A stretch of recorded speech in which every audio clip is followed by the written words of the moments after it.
Day 4 of Ragbrai, Wednesday. Went to Forest City to Iowa Falls, 72 miles, all straight south, and the wind was coming from the south. Look at the arrows. It was all headwinds, and this is what we were fighting against all day long. And there was a heat advisory that we weren't supposed to be outside. Crazy. It felt like 99 degrees, according to the Weather Channel.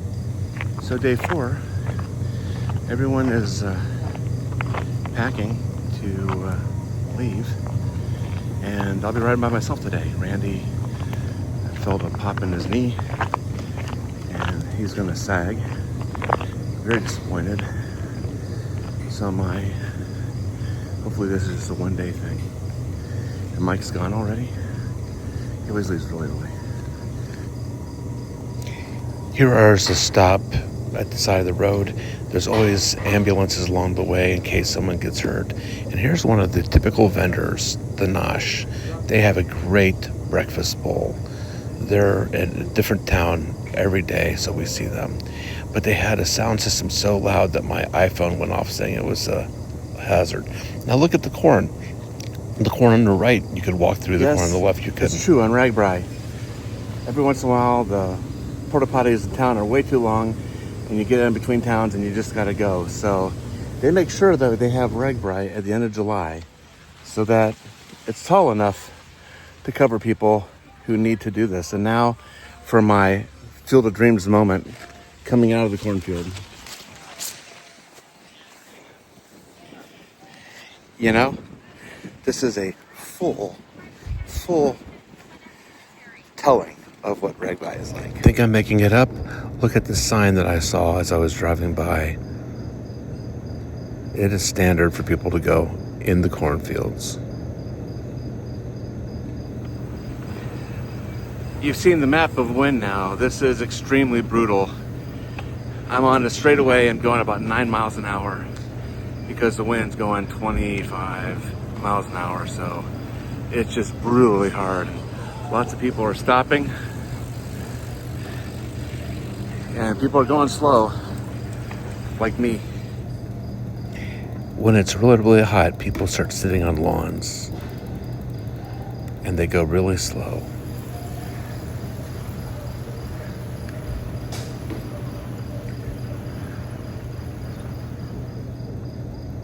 And there's a lot of pop-up places for people to buy stuff.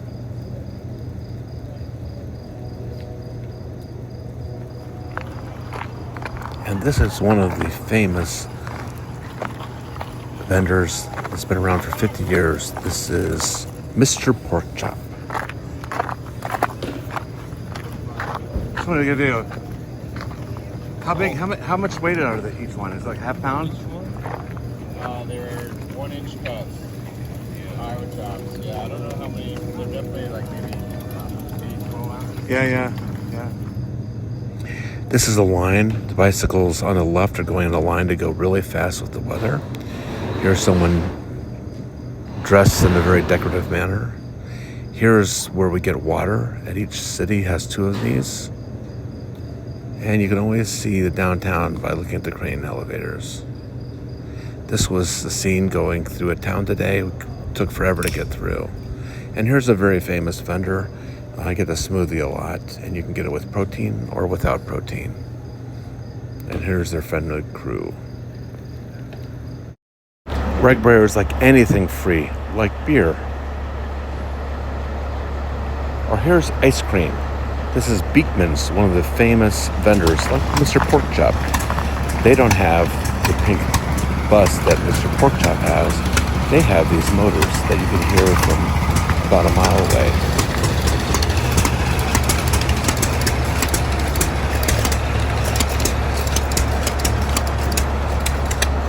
And although the ice cream is a bit expensive, it is really tasty on a hot summer day.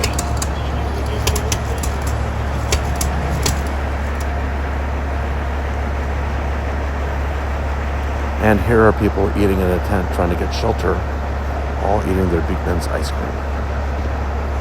Here's more people trying to get out of the shade as we get closer to the end. The last stop was 20 miles out.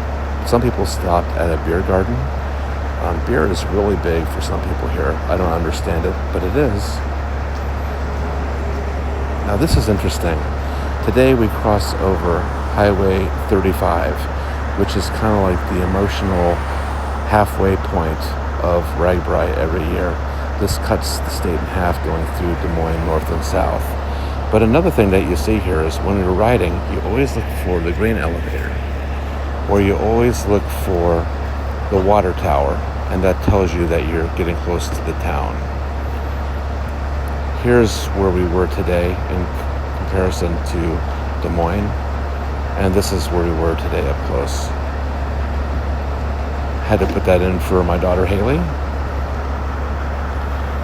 Here's another vendor. These are a bike shop, another bike shop, and a water place to get your free water. Beer garden.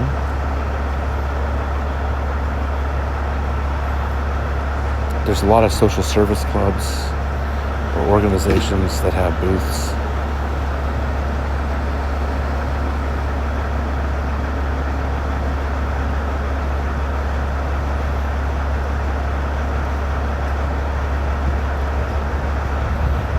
Colleges competing with each other, and if by any chance you hear rumbling in the background, I'm recording this late at night and the semi is on right next to me.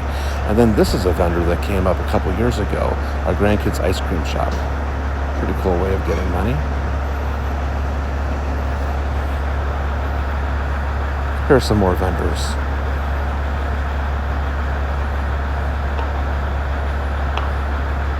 Of course, the chiropractor is right next to the massage. Now look at this. There's a line to the right of the bathroom line, to the right. But then if you look across the street, there's no line. You have to be coy and catching to find where there are no lines. Sometimes they'll go down the road and you're coming into town and they'll pass you like this, a little treat. This was towards the end of the day today in the lineup, trying to get that last 20 miles. And it was a bear. People were stopping all over the place, trying to rest and relax, trying to beat the heat, drink a lot of water as we tried to get in for the day. The last 20 miles was really difficult. I stopped like 4 times. Kind of funny that there was a property with private property on it. And here's everybody laying around. So before supper, we sat around and took it easy, and then we went out to supper and basically packed up and got ready for tomorrow and called it a night. I'm not going to be doing day 5 because it's really short and there won't be a lot to do, and I made this one long. So I'll be back on day 6.